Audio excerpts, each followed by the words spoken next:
Hi, my name is Jim Walkington. I have been training dogs to avoid rattlesnakes for more than 20 years.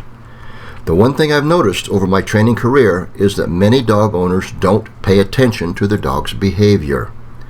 When I say many, probably half the owners never notice when their dog detects the rattlesnakes during training and exhibits the appropriate avoidance behavior.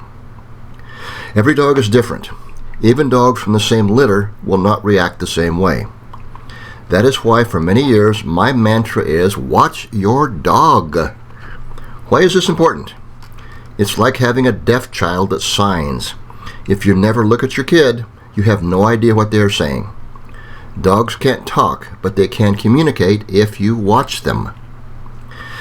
That is the purpose of these videos, to give new or novice dog owners a chance to practice observing dog behavior.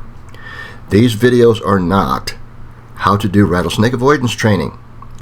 Please leave that to the experts. Again, my purpose is to demonstrate the importance of watching your dog's behavior.